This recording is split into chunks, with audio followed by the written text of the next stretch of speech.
you the Keymaster?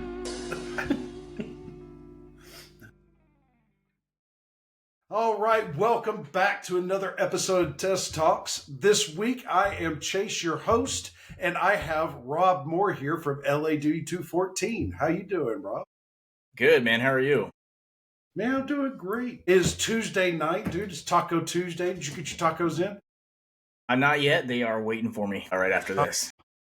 You could get your taco hustle on after our conversation. All right.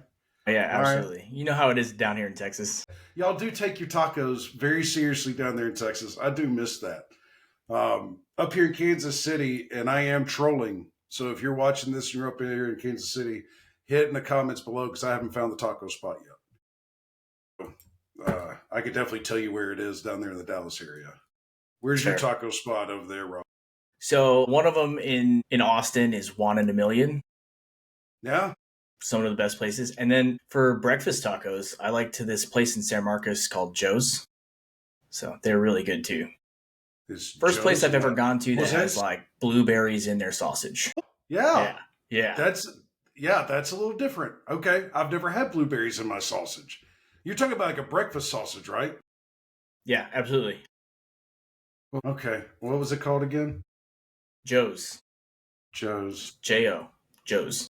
Yeah, I gotta get whoever's producing this, make sure that we fly me down to Austin for some Joe's. All right, man. Well, that's cool, dude. So what have you been up to, dude? You and I reconnected a while ago, but we haven't seen each other in what, over 10 years? 10 years? Good gosh, man.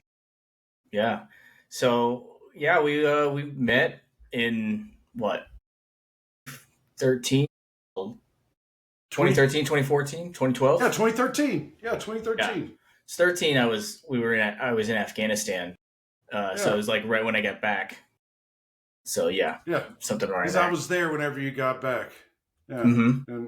And I had an eye, but it wasn't working properly anymore. But that was a big surprise coming back. You know, like we all grew up watching A Christmas Story. You decided to live it. Yeah, I did. I enjoyed it though. I had a good time. I don't think it was worth it though. I wouldn't do it again. Don't recommend it. So Rob, you are now, what are you doing now? You were a logistician in the Army whenever you and I met. Yep. You were my boss. You were my first line there, the three there at Fort Drum at 10 PSP. And then you left there, that illustrious career, and decided to go in the civilian world, right? Yeah.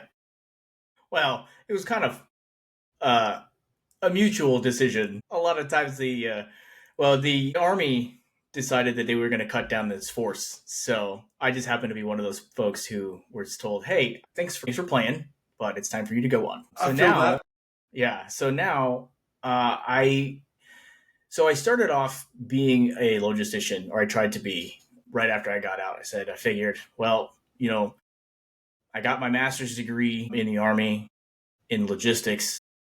I might as well put that to good use. Yeah. Went through a couple of roles, realized that where I was, I didn't fit. And so I took a big leap of faith and I decided I'm going to go to a coding boot camp. And so I learned how to be a software developer in Java, HTML, CSS, all those things. And so I did that for a little bit, became a developer, and then the pandemic hit and I got laid off. And it was obviously the market was really tough to get anything in. So I did a second coding boot camp, mostly so that I could just make sure that all my skills were good. I learned a couple more languages. Well, I dabbled a little bit more in languages like React and C#. And now I work for Oracle as an Apex developer. Dude, that's awesome. And I also do this podcasting on the side. All that time took you, what? So a year? 7? Took you 7 years? 7 years? Yeah, I had for the first 5 years, I had 5 different jobs. 5 years, 5 different jobs. Mm-hmm. Yep. So, and you have some kiddos, right? I do. Yep. I have 3 daughters. Let's talk about that, right? If you don't mind, let's unpack that for a minute, right? So here you come, you're you're a captain in the Army, right? As a Mm-hmm. loggy, you have your master's and you have your undergrad. If I'm understanding correctly, if I'm remembering correctly, you have it in computer engineering, computer Yeah. sciences, Computer engineering. Yeah. computer engineering. You got your master's as a loggy, right? And you went out in what was your first job outside of the Army? Whenever So you it had was, your amicable split between you and yeah. Uncle Sam.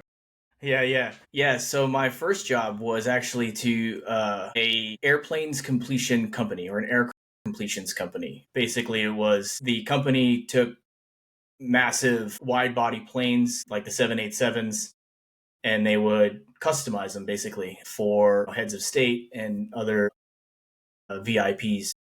So they would take and buy old sevens, gut them and repurpose them. Is that what you're saying? Or they would buy new parts? No, so it's a little weird.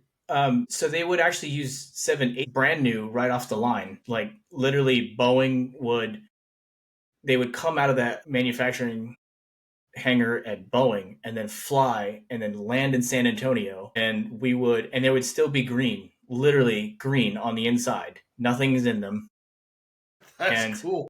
yeah, and a lot of the parts were machined in house. So it's a lot of moving pieces trying to get the right customization for all of the things that go into a plane. And then also, like, then, FAA gets involved with flight worthiness and all of those things. So I started off as like a quote unquote strategic planner, but really it was I was put in the situation where I was more of a special projects kind of person. And the headquarters was moving from San Antonio to Fort Worth. And they were like, well, we just hired this logistician. Ah, He can move the headquarters for us.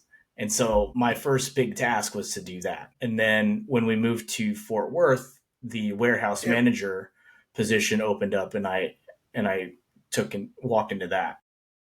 that is a huge position to Yeah. walk into a company and for them just to look at you and go, all right, man, well, you got this. We're going to move Yeah. this, for in Texas. If you're not from there, sometimes it's hard to understand just how much of a drive that is. That's at least a 6.5 hour drive. But yeah, especially with like 50 like especially with large trucks, right? 18 wheelers So if you're and up in New England, imagine starting in Maine and ending down in West Virginia. I mean, that's yeah, it's yeah. Yeah, it's a big move. And also, like, if you're on the East Coast, like, try going down 95 instead of like 81, like, because 35 woo. here is just it's just crazy traffic. Yep, that's what we dealt with throughout the entire first few months that I was there, which was interesting. It was really fun. And then, yeah, like I said, I became a warehouse manager afterwards. So Yeah, that was I keeping my bet logistics to going. keeping those logistics skills a chopping. Yeah. So, what did you do as a warehouse manager?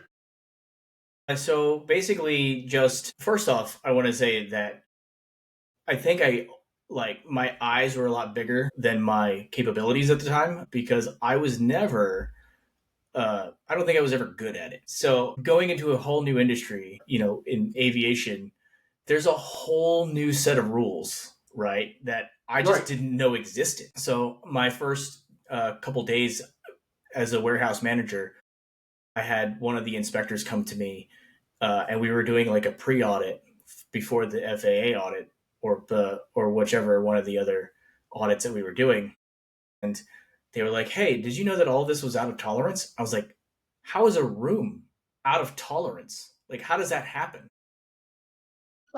Yeah, and so there was a lot of things, and they were like, "Did you know that this is how this works? Did you know that this regulation states this?" I said, "Absolutely not. No idea." And then I didn't have any like experience, so I was leaning heavily on the folks around me, and a lot of them were just like, "I mean, it's not how we used to do it, but now that we're trying it this way," I'm like, What do you "Okay, mean? yeah, Yeah. exactly, yeah, What? exactly. What do you mean?" Yeah. Yeah. You're a fish out of water. Yeah, Yeah. You had an education. You had what I would consider, if you will, and correct me if I'm overstepping here, but you had a theoretical application, theoretical understanding of the logistics, and then whenever it got down to actually applying that practical application, you realized that you were a little out of your depth. Is that what I'm Yeah, understanding you it's saying? especially there. My warehouse warehousing experience was, as a Bravo company maintenance officer for Brigade Support Battalion back in 2009, 2010. And we're talking about like extra spare parts so that we can fix things. And Right. that's like the amount of warehousing that I had. I had I worked at an SSA, had I worked at, one of these other larger warehouse situations, then yeah, maybe I would have had better understanding. But also, like the aviation side of the house was That's a just night completely and day different different. animal, isn't it? Yeah. Oh, yeah, Yeah, it absolutely. scared me. I had a couple buddies that were embarkers there on the Marine Corps side that I served with over there in 2-7, and they came from the air wing.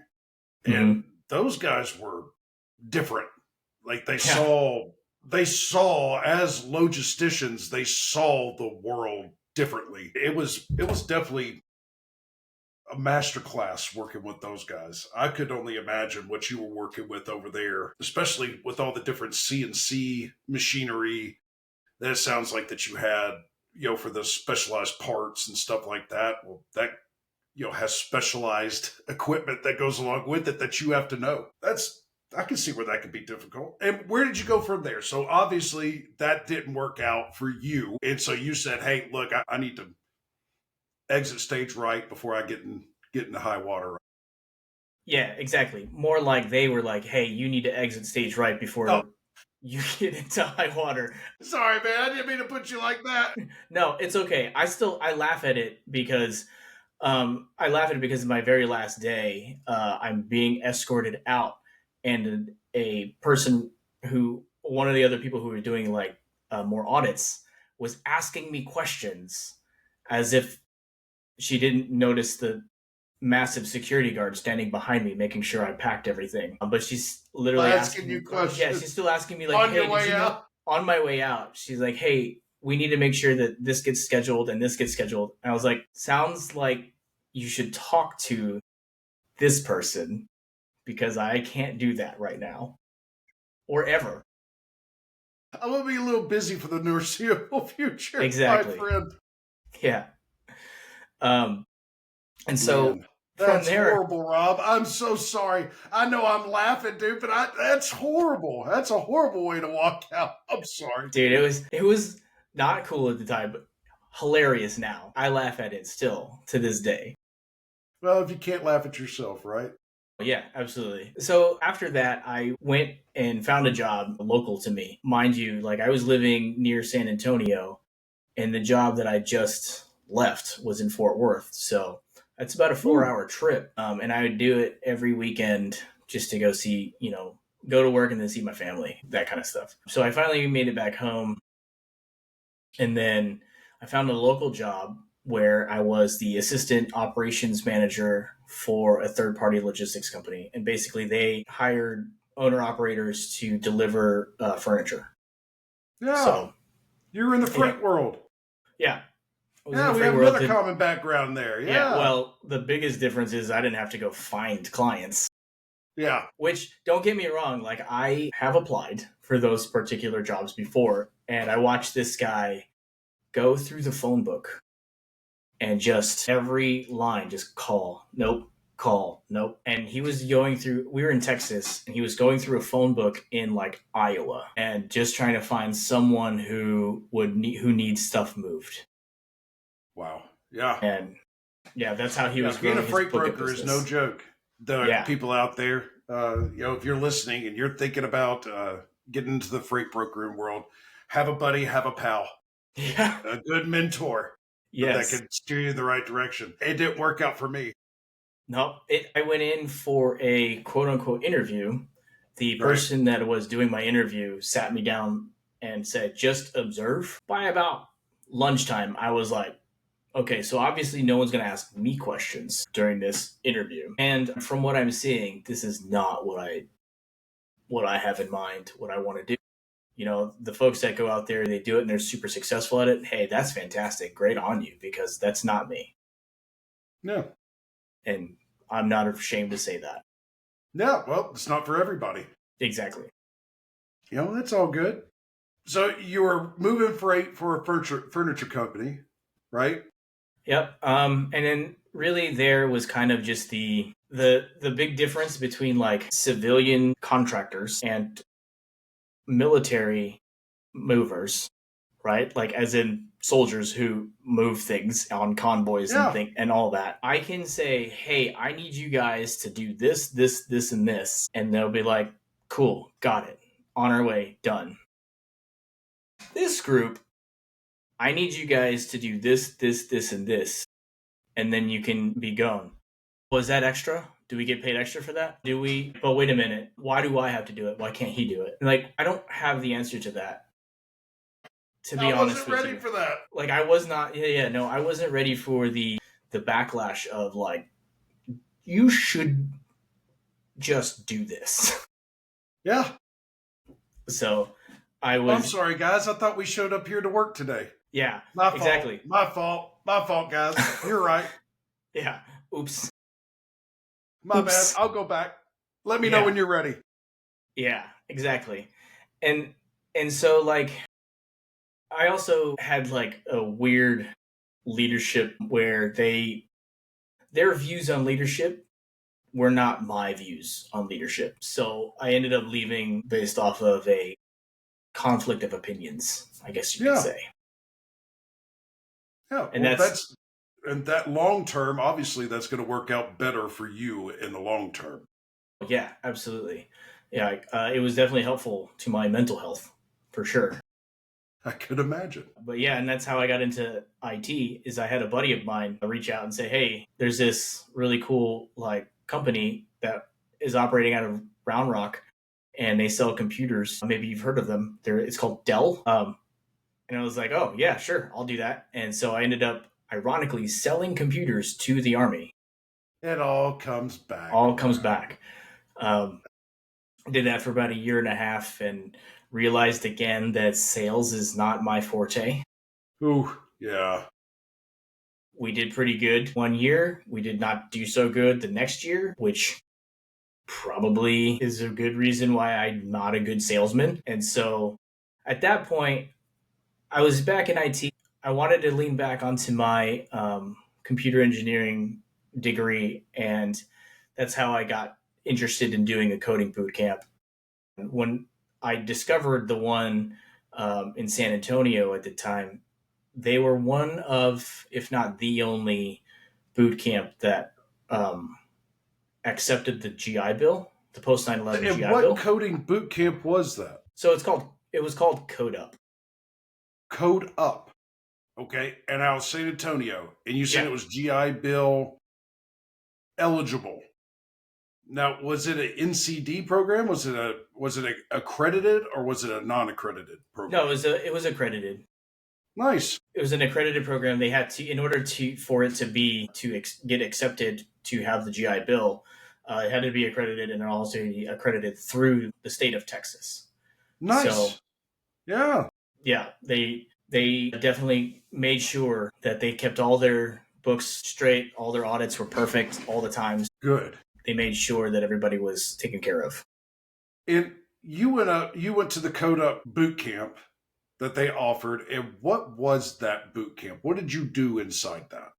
So at the time, it was a 3-month program, and you learned basic web development, coding in HTML, CSS, JavaScript, and then we had SQL for our database language, and then we also did Java. So we were mostly a boot camp, and so yeah. For all of us that are not IT out there, I'm gonna attempt here. That means that you learned the 5 major languages, coding languages, or you refresh them inside that 3 months, right? And then you also learned the search query language, SQL, I think is what you said, the how to build a mainframe or a database for people to be able to input data for you to go and look up. So think of like a catalog, a digital catalog or a Dewey Decimal for a library, Yeah, right? basically.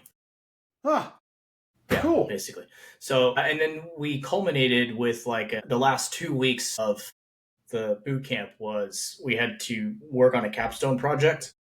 And Yeah, so we got separated into teams. And at the time, the city of San Antonio had thrown out like a technology challenge. And they had like a list, 2 pages long, in tiny print of these are the issues that we want to see if citizens or people around the city can help quote unquote solve. And we were like, well, we need project ideas anyway. So yeah. we decided to take those on, and my team took on the capstone project of birth certificates and death certificates. That was a manual process, like getting those Right. renewed or getting a copy of those. That was a whole manual process. So we tried to bring that into the digital realm, built a website, built a portal that basically says, here's all the information, here's my here's my address, and then they would essentially just take it and then produce the certificate and then mail it back. So that Huh, was kind of interesting. that was kind of the idea. Like we did the proof of concept. We got pretty our project got pretty Excellent. So you were able to provide that. And what that gave you a real world experience, I'm assuming, and a project to actually add to your resume. So you weren't just green fresh coming out of the logistics world back into the IT sales world. Now you want to get further in the IT. So you were skilling up. You were skill tree. yeah, exactly. So we didn't want to just like jump in. And I also like, yes, could I have been like a self-taught developer? Absolutely. Would I Yeah. have been successful in that? For me, no. I needed to I needed that like interaction in order to get better. So that's why I picked a boot camp versus just trying to like go on to YouTube and build my own resume in that way, in that sense. I think it takes a very special person to be able to sit around and just watch YouTube videos and teach them and master something enough to get paid for it. Yeah. I don't think everybody has that skill and ability, brother. That's definitely something that is understandable to want to go to a boot camp for. Now, you said that you used your GI Bill because I'm very Mm-hmm. interested in that because you were an officer, and there is a misnomer out there that only enlisted are entitled to the GI Bill. So you were able to use that. Under what chapter were you able to use that? So mine was still a post 9/11 bill. So just a chapter 33, just a normal post 9/11. Yeah. So the only difference, and and I think that my main difference, and I can only speak for myself, is because I had a 4-year Army ROTC scholarship.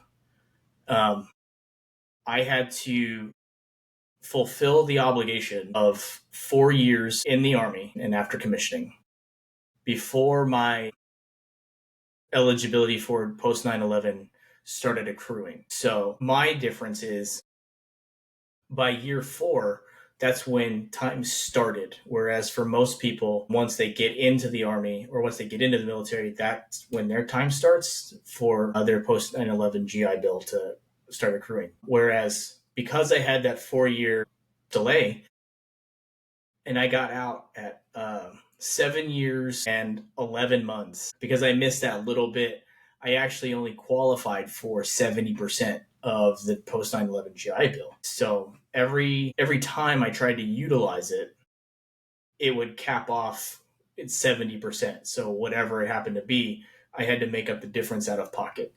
Luckily, the coding boot camp that I went to also offered a veteran discount Awesome. along with a veteran scholarship, which was like, hey, we'll just throw in an extra, like we'll cut off an extra $1,000 for you, which was Yeah. great. And so I really only had to come up with an extra $2,000, which in the grand scheme of Whoa. things, That's right? huge. Yeah, in the grand scheme of things, like my bill went from like 10,000 to like 2,000. So just being able to have the GI Bill was extremely helpful. It does sound like that's awesome. I did know that you had. I didn't realize that you qualify for 70% of your GI Bill. And for anybody who is out there listening, I want to quantify that. That just means that you get 70% of that eligible per month. Or does that mean that you are eligible to 70% of your GI Bill period? So like per month. So yeah, like Right. my BAH or the all the money that I would get, as a stipend or as a BAH, right? It would be whatever that is for whatever location you're at. Just knock off 30%, and that's what I would get. The extra 30% would just go back to the government. Excellent. So the way that I would reference that, I think we're saying the same thing here. Our monthly allowance from the GI Bill right now is 28,000 some odd dollars. You are entitled to all 28,000 minus 30%. Correct. So per year, you can are available to 100% of that 70%. So you have no break in time. You can continue to take classes all the way until your GI Bill Runs is out. exhausted. Exactly. I think that is an awesome program that not a lot of, I don't know if a lot of officers are aware that they have that entitlement because it might get lost in the sauce somewhere. Yeah, because a lot of officers, as you know, like in order to become an officer, you have to have a degree. Yes. Most people just assume, like, well, you don't need a degree, you're already an officer. And by the way, if you stay in the Army long enough or you stay in the military long enough, they'll send you to the Commanding General Staff course or the Commanding General Staff College, which you can get a master's degree out of, or the Army War College. You can get a master's degree from there, which That's is in going my to back be door now. right. I live next to the War College over here in Leavenworth. Great place, by the way, if you ever get a chance to visit. Right. And you can get degrees from there, and so you don't have to like technically go to a different school to do so, and you don't have to spend money or you don't have to utilize the GI Bill to do so. Um, and so yeah, that's probably why that misnomer exists. But I mean, I could still I still have some time left on my GI Bill. I could still go learn how to be a pilot, which that would be fun too. That would be really cool. That there you go. You're now branching out. You went from loggy, you moved over to the IT, working at Oracle, and now you're going to get your you're starting a podcast, and now you're moving over to pilot. I think it'd be cool for you to do one of your Lad 214 podcasts from an airplane as you're piloting it. I don't know. That would be interesting. Hey, I'd watch it. So you went back, you got your first coding boot camp, and what did you do after that? Were there any opportunities? What did you seek after you went through that? So for the boot camp that I went to, their big selling point, other than accepting the GI Bill, was they guarantee that they're going to get you a job within the first 6 months of graduation. And so I actually started working for NetSuite. They got me a job with NetSuite, which is Awesome. now part of Oracle, but as a functional consultant. What that means is a company would purchase a ERP system or software system, and my job was to help move their legacy system into the new system and then teach them how to use all the new systems so that they can run their business better. And then I did that in the food and beverage industry. And then the Yeah. pandemic hit. And because the pandemic hit and shut everything down, the first things that got shut down was food and beverage. So like restaurants and even some convenience stores started shutting down. So because they obviously were shutting down, they couldn't buy new software. They ended up just eliminating the position. Whoa. Yeah. 2020 was a wild year, man. And here we go. Here we go. Now we're on to our fourth job, right? So Something what like did you that. do after that? So I actually, because I knew that the post 9/11 GI Bill is going to give me a monthly stipend, and I needed to make like bill payments and groceries, and all those things. Because life was still happening. Life was still happening. Right? Exactly. I applied for and got into another coding boot camp. Awesome. This time called Coding Dojo. Coding Dojo. I heard of Coding Dojo. Yeah. So again, use my post 9/11 GI Bill. Again, the 70% rule still applies. So again, one of those, I think my total bill ended up coming out to like $4,000 on this round. Good gosh. So still, That's again, awesome. you know, instead of having to pay tens of thousands, it's like in the single thousands, which is it's still a lot for someone who's broke and unemployed. But they one of the cool things about them was they put me on a payment plan, and it was a deferred payment plan. So they were like, well, after you graduate and get your job, then we can worry about paying off this outstanding balance. No, that's awesome. That's amazing. And then the monthly money would come in, and I'd still be able to, keep the lights on, keep the internet going, because it was all online, and I could feed the kids. And what did you get out of Coding Dojo other than stability? What tangibles did you walk away from that with?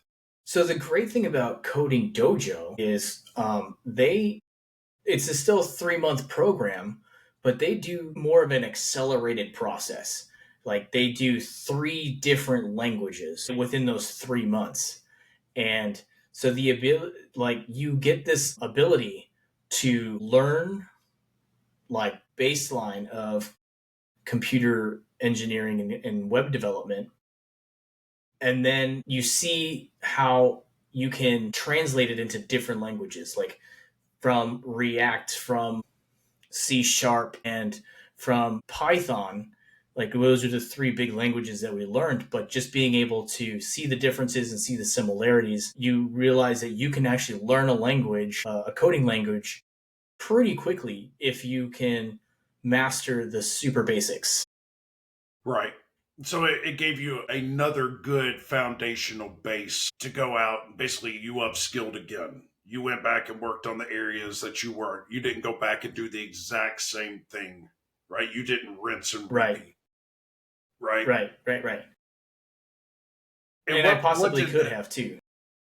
Right, that was a possibility, and that's one thing that I think we here at DES frown upon. We don't like the rinse and repeat model. I mean, you got to be challenging yourself. I mean, your benefits, right? So if you're gonna use your benefits, make sure you're maximizing those benefits. We understand that you got to Absolutely. use them, and you should use them. They're yours. Yeah, but let's make sure we maximize them.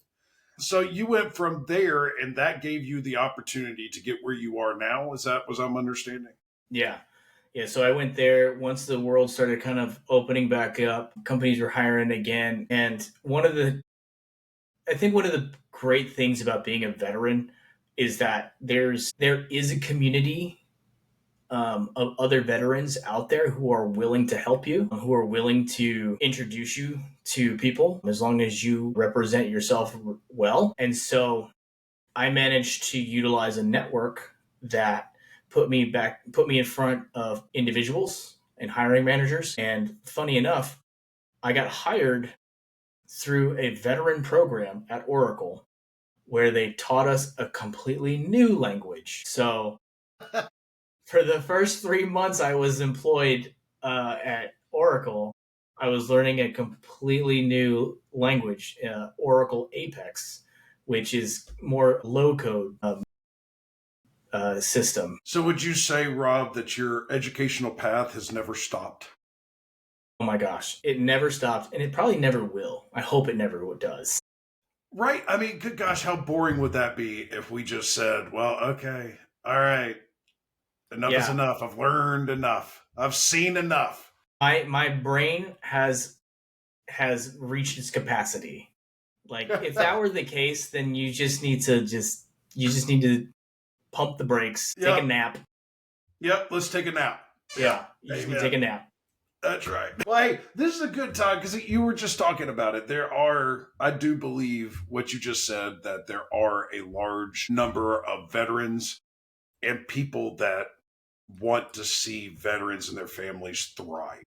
Yes, And I think that closed mouths don't get fed.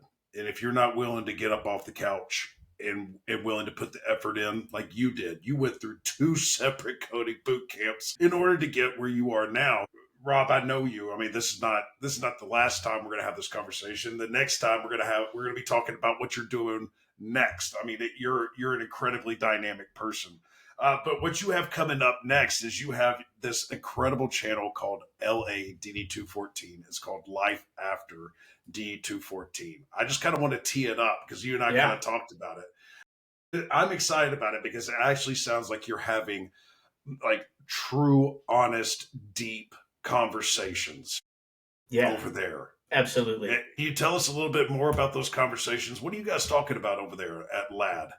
Yeah, so we talk about the Life After DD214 podcast. We talk about the challenges that we go through once we get out of the military. And it could be any way that you get out, right? Like, I just interviewed a guy who he got out from utilizing like separation for education, which I didn't know was a thing. He's an Like, EDSEP.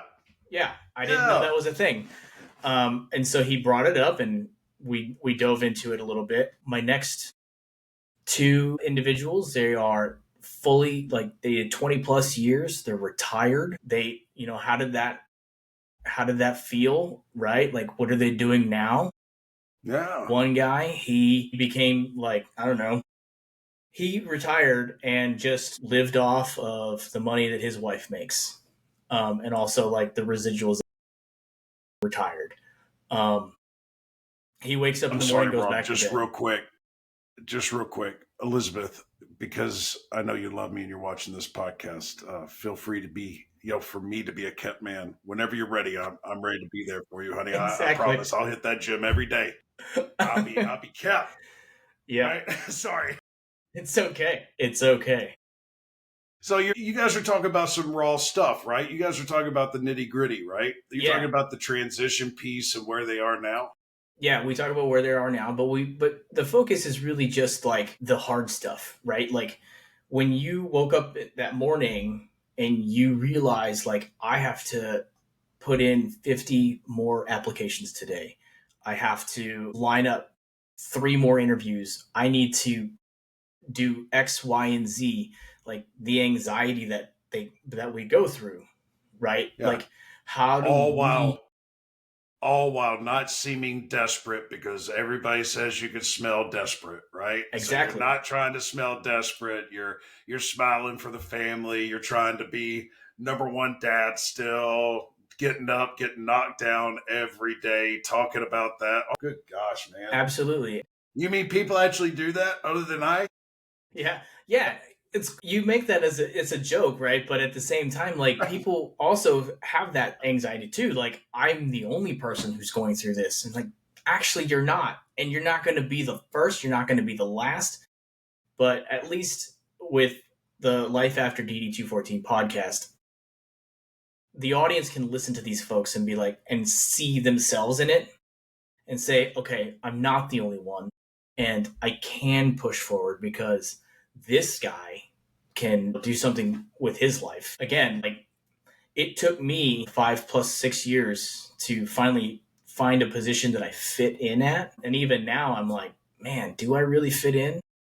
You still feel like a square peg in a round hole? Yeah, absolutely. My previous guest was a square peg round hole through the military. Like he just now like found his niche in the world. And it was after he got in the military to for whatever reason and he was like I can't not wait to get out. So he found a way and then he finally found his place in the world and he's been there for 5 years. Been at one company for 5 years, which is in the IT world incredible. That is awesome. That is awesome. Well, Rob, dude, I've enjoyed our conversation, brother. You're gonna have to come back and do another one with us. Sure. We're gonna have to jump over and do a lad. My brother and I, Robert, and I, are gonna jump over with you. We're gonna have to figure out the Rob thing though, because that's just not gonna work for me. Yeah, exactly. We're gonna have to do a thing one, thing two. Yeah, we gotta get the shirts, the hats, whatever. That's right. Well, Rob, I appreciate you being here, man. Keeping it minimally professional with me. As always, those of us who are still with us, hit that like, share, subscribe, all that good stuff. Make sure you check out my boy Lad214, Life After DD214, LADD214 on YouTube. Hit him up on Facebook. Hit him up on Instagram. Rob, thanks for being here again, man. It's always good being with you. Thank you.